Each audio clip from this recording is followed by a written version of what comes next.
1 year, nakabili po ako ng brand new na sasakyan. Napalakpakan nyo naman, di ba? Sino ba dito gusto pangarap magkaroon ng kotse, taas na kamay? Sino pangarap maging kotse? Transformers, no? Ayan po. So ito po nangyari sa'yo, nagkaroon ng kotse.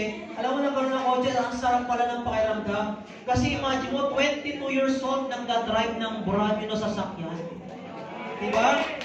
Mas lalo kang magiging pogi. Diba? Kasi may sasakyan ka na. Kasi kahit wala kang itsura, kasi may sasakyan ka, pogi ka na eh. Diba? Pogi na sasakyan na. Diba? So ayun, then, sumunod na taon, second year pa lang po ako sa company, nakabili po ako ng pangalawang sasakyan ko. Sige po. Ayan, second car po, sports car naman. Ayan, so, pangatlong sasakyan ko, ito, SUV naman.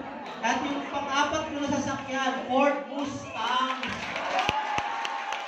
Alam niyo ba, pag pumupunta po ako dito sa Hong Kong, dito kasi ako nakakita ng mga magagandang sasakyan, nakakalat ng sa kalsada.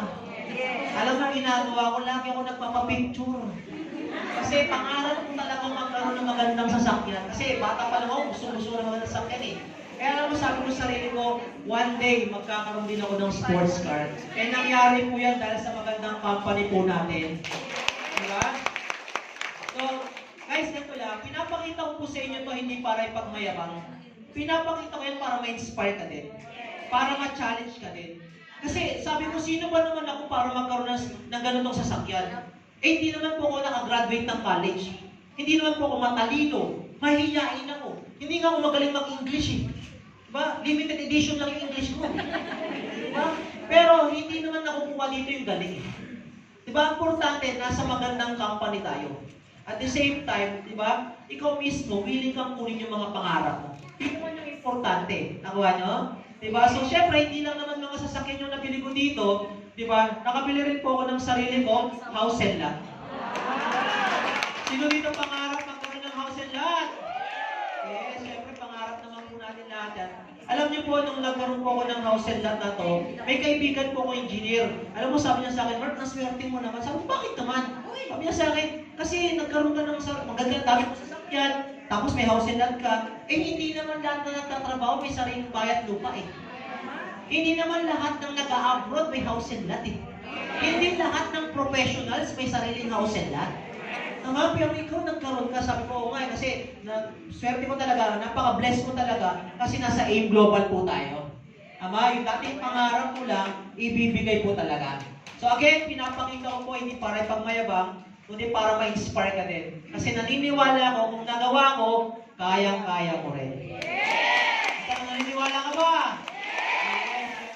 Next slide po. And siyempre, hindi lang naman po mga material na bagay yung na-enjoy ko dito. Alam niyo po, dito ko na-experience mag-travel sa iba't ibang bansa. So, I've been to 18 countries na. Ganun kadami. Hong Kong, hindi ko na mabilang kung ilang beses ako nakapunta dito. More than 12 times na. Sobrang dami na. Diba? Kasi yearly, nasa Hong Kong. Last year nga lang, 2 beses ako nag-Hong Kong eh. Diba? Ngayon naman, Hong Kong eh. This year, may mga Hong Kong travel pa po tayo. So, ito po yung mga lumagpas po. Ayan. Ito po yung mga country na napuntahan ko. Thailand, Malaysia, Taiwan, Hong Kong, Macau, China, Singapore, Korea, Japan. Ayan, next po. Ayan, nakapunta rin po ako sa Europe. Sino pangarap ako na Europe? Ayan, alam niyo po, nakapunta po ako sa Italy, Greece, Switzerland, tsaka sa France. Grabe po. Lalo na sa Greece, grabe, ang gaganda at ang gagwapo ng mga tao doon. Ultimo yung mga tambay sa labas, sa basketball, ang gagwapo. Walang pa naman yung mga artista natin sa Pilipinas. Yung sa hotel namin, yung mga naglilinis sa babae, ang maganda. Diba? Yung driver namin, panis si Derek Ramsey eh. Driver namin, ang gagwapo, ang gaganda. Pag nakakita ka nga ng iba itsura doon, alam mo agad, Pilipino. Diba? Parang mo lang ito, kabayan. Pilipino ka. Joke lang. Diba?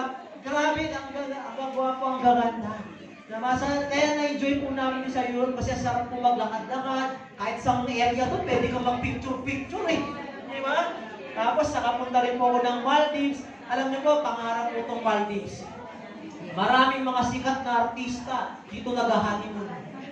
Tama mali? Tama?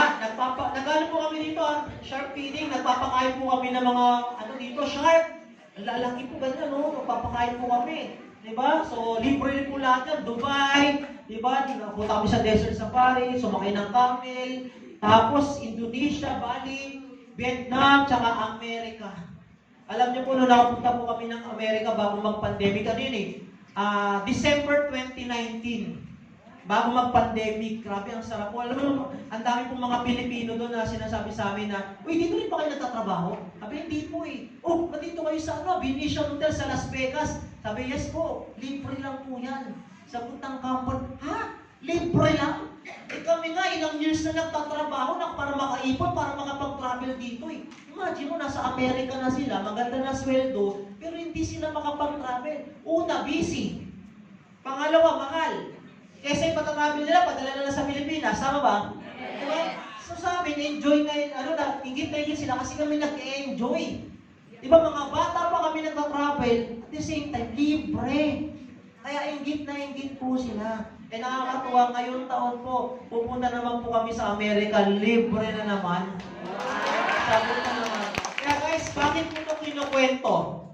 Bakit ko kinukwento? Simple lang. Kasi dapat mangarap ka na pupunta ka sa abroad, hindi laging nagtatrabaho. Kasi ako naniniwala ko, mas ma-appreciate mo ang isang lugar kung pupunta ka doon hindi para mag-work. Kundi pupunta ka doon para mamasyal. Tama? So, ba't ko kinukwento to? Kasi ngayon, enjoyin mo yan ngayon na nagtatrabaho ka.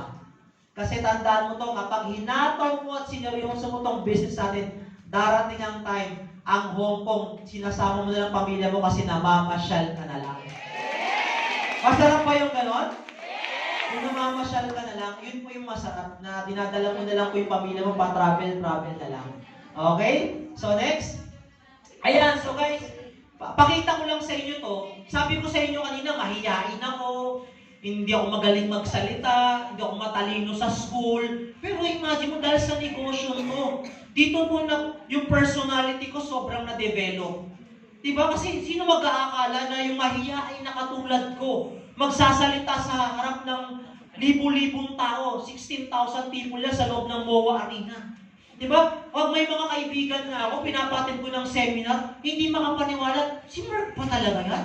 Ganito mo magsalita. Eh, alam niyo po, sa school nga lang, pag recitation, hindi ako nagre-recite. Pag nakaupo nga ako, pag tinatawag ng teacher ko, kulang na lang talaga ako. Pag lang ako matawag ng teacher, di ba? Pag nag-check ng attendance, nakatabi ako lagi ng basurahan eh. Pag nag-check ng attendance, nawawala na kagad ako eh. Nagkakating classes po ako. Pag reporting, hindi ako nagre-report. Diba kasi nga mahihain ako. Naging SK chairman ako sa lugar namin, hindi ko alam kung paano ako nanalo. Siguro pumoto sa akin, puro bakla at saka babae. Kaya nanalo ako, diba? Pero alam niyo, naalala ko nung sasalita ako sa harap, siyempre SK chairman. Bago may project kami, mga dance contest, paliga, ng basketball, magkasalita muna si chairman, di ba? Ang dami kong script. Sinulat na naman ako ng kaibigan ko. Sinaulo ko na, memorize na yan ha. Pagdating sa harap, may mental block na ako. Sabi ko na lang, magandang gabi sa inyong lahat. Happy Fiesta! Yun lang, yun na sabi ko kasi parang ako mahihipatay sa diba? Baka sabihin naman, ba't kayo ganyan ka na magsalita? Siyempre, more than 15 years na ako dito. Alam mo naman, more than 15 years ka na, mahihain ka pa rin. Yung tinawag ka, please welcome Mr. Mark, wala mo paglakad ako. Mahihain mo kasi ako eh. Alam mo namang ganun ka pa rin. Siyempre, lahat ng bagay natututunan, tama ba? Para sa trabaho mo. Dati hindi ka naman magaling dyan. Pero dahil paulit-ulit mong ginagawa, natuto ka na. Eto malupit.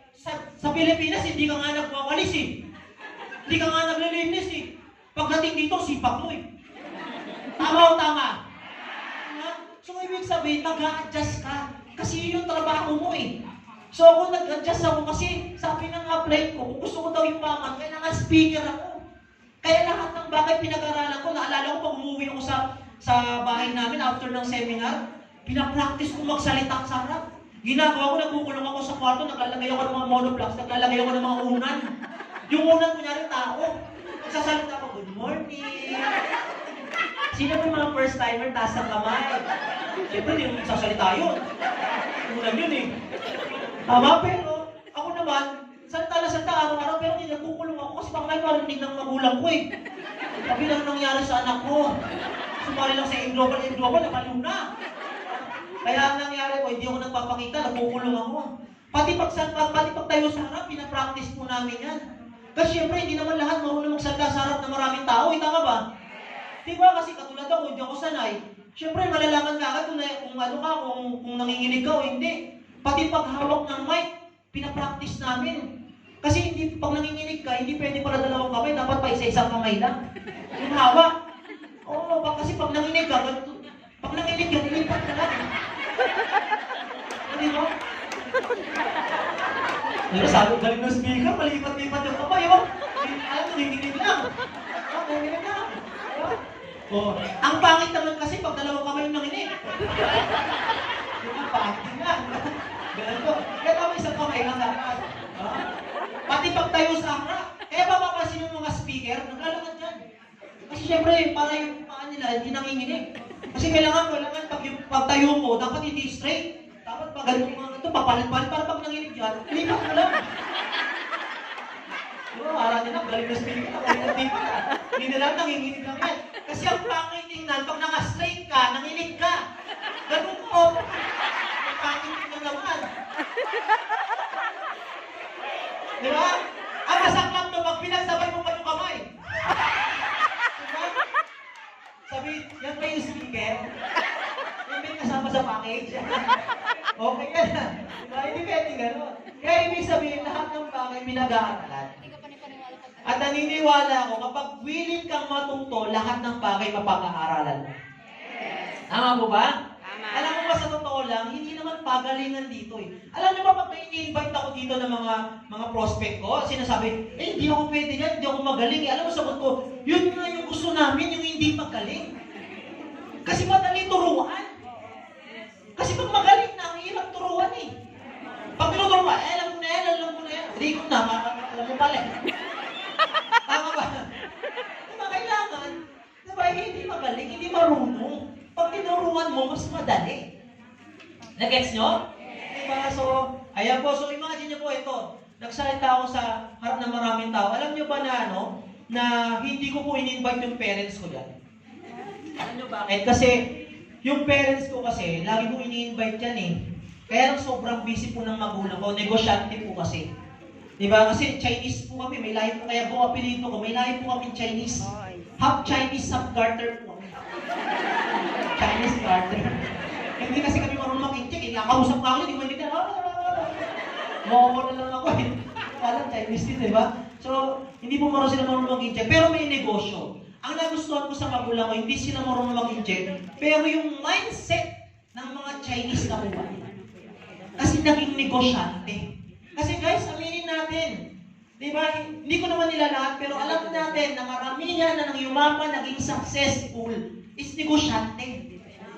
Tama ba? Ito nakakatawa. Ang daming mga kabataan, ang course business, pag-graduate, empleyado pa din. Nag-course ka pa ng business, magtatrabaho ka lang rin pala. Pero alam niyo po ba kami, bata pa lang kami. Na mindset na kami kung gusto namin yumaman, maging successful, kailangan magnegosyo. Alam mo ba, pag tinatanong kami ng magulang namin, anak, anong gusto mong course? Sabi namin sa daddy namin, dad, gusto namin ganitong course. Ano sabi namin? Anak, ano ka ba? Yung kumare natin, ganyan yung course, nangungutang lang sa atin. Palitan mo. So, ibig sabihin kami, bata pa lang kami, kung gusto naisip namin, kung gusto yumaman, kailangan magnegosyo. Nagets nyo? Diba? So, hindi ko po in-invite yung parents ko dito, nagulat na lang po ako, nasa harapan sila. Kaya nung nagsasalita ako, sabi ko, nandito po yung parents ko, hindi ko na kung bakit eh. Hindi naman sila in-invite. Kaya lang nandun eh. Kaya, alam niyo po, tawa po sila ng tawa. Ako sila ng tawa nung nagsasalita ako. Kasi first time nila ako mapakinggan. Kasi alam nila, mahihain ako. Lagi ako ginugulpe kasi nga, tamad po ko sa pag-aaral. Di ba? Yung parents ko, lagi lang sa guidance yan. Di ba? Pero nang napakinggan nila ako magsalita, doon sila tao ng tao. Kasi totoo lahat ng kinukwento ko. Hanggang sa habang tumatagal po, nakita ko po yung mami ko tsaka daddy ko sa screen. Nagpupunas po ng luha kasi naiiyak po sila. Kaya alam niyo po, after ng talk ko dito sa MOA Arena, pagbaba ko ng stage, niyakap po ako ng daddy ko, sabi niya sa akin, anak, I'm so proud of you.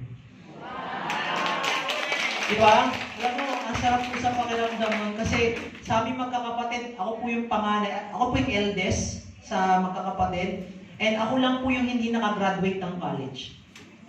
Pero ako po yung talagang kumikita na malaki sa aming magkakapatid, ako po talaga yung naging successful.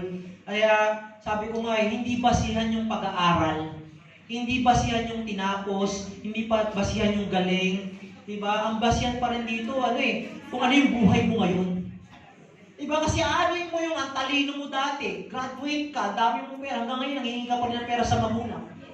Ang daming ganyan sa Pilipinas. Tama? Alam mo bang requirements ngayon para maging tambay? Kailangan graduate ka.